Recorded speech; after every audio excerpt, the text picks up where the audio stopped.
G'day guys, timer is on. Hope you have a wonderful run. I've got 2 questions that have come in on the STEPN Injury Prevention Facebook group, which if you are listening to this via the podcast and you haven't already, make sure you jump across and join the group. It's a place where you can ask any questions. And when you do ask a question, it's quite likely that the question that you have is what other people are thinking as well. So it will help out other people when you do. And I'll also be putting up some strength programs and recovery resources here when I get a bit of time. And yeah, it's just the place to be. So jump on board. I've got a question from Khaniff and Mario, and both are kind of addressing a similar thing, so I'll try and answer them together. Khaniff said, "Hi Phil, thanks for this. Will running 5 to 10k daily hurt or strengthen me? Also, I feel ankle looseness and minor instability after a long run. Is there a way I can strengthen it?"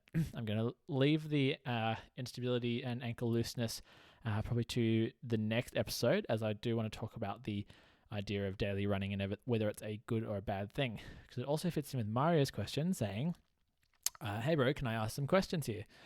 Feel free to remove this post if I'm not putting it where it should be." And no, you definitely got it in the right spot, Mario, and anyone who is listening, feel free to just jump on the group and ask a question.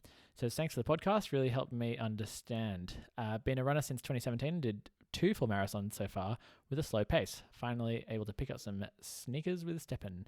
I know for sure running every single day without any rest is dangerous from my experience.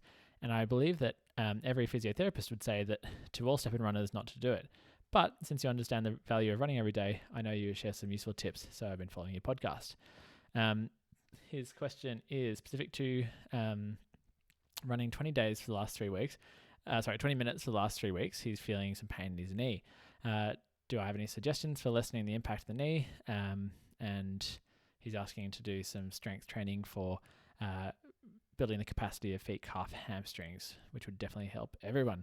So I agree, and I will be putting the strength training stuff together. Need to carve out some time for it. So with both of these questions are sort of addressing like, is it really sustainable to be running every day? And I think, this idea of is STEPN sustainable both is very relevant for the financial side of things, with crypto taking a bit of a nosedive today along with the rest of the stock market. So that's, I'm sure, on everyone's mind, but also like, is this sustainable for running every day? And I did address this in the first episode, which hopefully you've listened to, about this idea that your body will adapt to what you spend your time doing. But I think it is a really good one just to address some more and giving you some really practical tools that can hopefully help you figure out whether this is, how to choose if, you should be going for a walk or if it's worth sticking with a jogger or, basically just helping you decide what the right level is for you. And remember, guys, this isn't medical advice. I haven't worked with you personally, so do just take this as some information that gives you some background to hopefully then, work with a professional to help you if you do have any issues. So with Khaniff's question, he's saying, will running 5 to 10k daily hurt me or strengthen me? The way I like to think about these things is to take each end of the extreme and think about it that way. So if you think about someone who has been in a coma maybe for the last 3 years, so their body, like they're alive, but they've basically just been fed through a tube. They'll have had no load on their muscles or bones, so their muscles will have got weaker and their bones will have become much less dense. They won't be at all cardiovascularly fit, and basically any amount of walking or whatever would be an absolute struggle for them. So for them, getting up out of the hospital bed and running 5 to 10Ks, obviously going to hurt them. Whereas for someone like Eliud Kipchoge, who's the best marathon runner in the world at the moment, 5 10K running a day is going to be just a drop in the bucket of his total mileage. So I know this might seem really like stupidly obvious, but I think it is kind of useful to think about that continuum and try and place yourself on that continuum from your last, from your running history. So did you used to play a lot of sports or run as a kid through your development, and have you kind of maintained that through your wherever you are up to in your life? Or have you were you very sedentary and haven't really done any running up and maybe a bit here and there, but only really since STEPN has got you to get the sneakers on. So trying to figure out where you are on that continuum is going to really give you some good information about how to try and approach this. Because if you really haven't done much before, and you try and just push yourself to run every single day, you will end up with an injury, and then you won't be able to keep going out there, and it could get pretty ugly. So I think running is a wonderful sport, and it's a lifestyle, and it's a real humans have been shown to have been persistence hunters, which is basically they run and exhaust their prey, and that's a thing that humans have adapted to be able to do, but that doesn't necessarily mean you are at that level. So yeah, try and place yourself on the continuum, and then have a think about this. There's this idea called the acute to chronic workload ratio. And so this is something that's been a bit controversial in the physio space. It was kind of hoped to be the answer that would solve all injury questions, and once you figured this number out, you'd be injury free forever. But didn't quite turn out that way. But I think it's still a really useful way of trying to figure out for you what sort of distances and what sort of pace is going to be sustainable. So the idea is basically thinking what's your acute workload? So that means, say for this last week, think about the last week. How many kilometers did you run?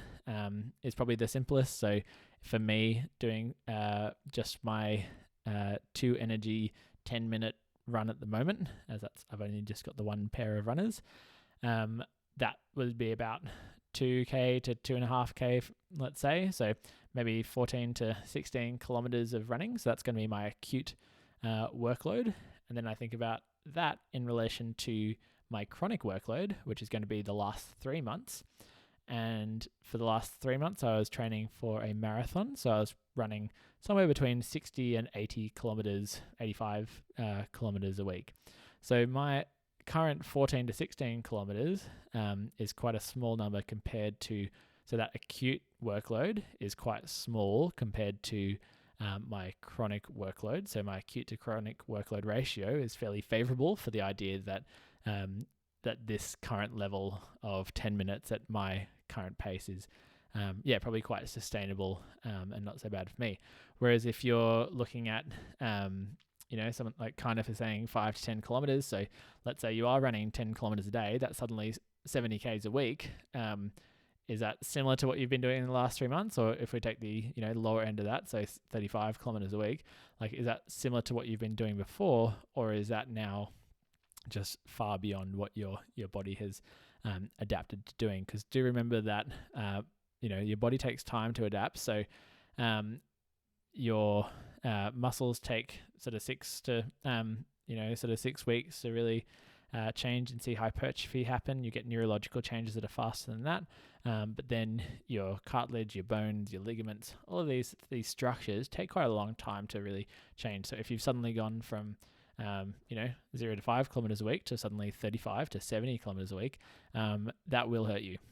But for someone, if you've been doing a little bit of fairly consistent running, and now you're building it up just a little bit, so maybe if this 5 to 10 Ks is now sort of 10 to 15% more than you have been doing before, then that can be something that will strengthen you. Now, looking again at that strengthening, you've mentioned the ankle looseness and instability. I do recommend, as I've talked about in previous episodes, that strengthening and building up your capacity is something that everyone should be doing, because this is where this will become sustainable, is if you make this amount of running just fairly insignificant to what your body's capable of doing. Again with Mario's question now, where he's saying he knows that every physiotherapist would say to all STEPN runners not to do it. That would be true for probably most of them, unfortunately. But and again, this is not medical advice from me, and certainly if I was designing a program, particularly for a beginner, to get into running, I wouldn't make it 7 days. I think recovery, you've got to train hard and recover harder. So I wouldn't make it it probably wouldn't be my recommendation, but that's not to saying that doing it is going to be bad for everyone. Again, think about what your body is probably adapted to after your last 3 months to 6 months to over your lifetime. How different is this from what you've done before? And yeah, so looking at Mario, I'll talk about the pain in your knee and suggestions for lessening the impact. But basically, it's going to come down to thinking about. Well, yeah, I will jump into that another time. There's my timer going off. So I guess to wrap. Sorry, a bit of a cliffhanger there, Mario. But I'll try and get this to one topic today, which is that acute to chronic workload ratio. There's a really good piece of free software that you can utilize. It's a website, intervals.icu. I'll put it in a link in the recording, where basically you wouldn't be able to export straight from STEPN, but if you use something like Strava or a Garmin watch or an Apple Watch or something like that, you can basically get your workouts onto intervals and intervals.icu, and it starts to plot out this graph of this idea of like your like each workout's effect on fatigue, your kind of chronic workload, and then basically how fresh you are. So it's a really useful tool, and I'll probably do a whole episode in itself just on how to make the most of intervals, because I think it is really wonderful. But today I'll finish up there. So yeah, again, running every day, not necessarily like a dangerous thing. It's just going to depend on your person.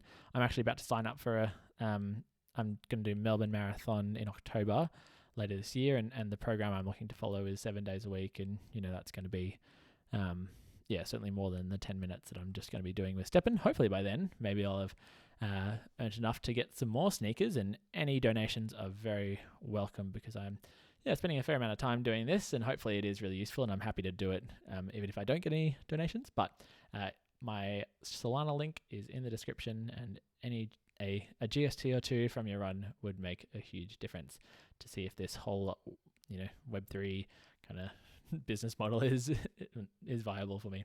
So hopefully you got something out today, and do be like Mario and Khaniff, join the STEPN Injury Prevention Facebook group and ask me a question. And I will see you guys tomorrow. Cheers.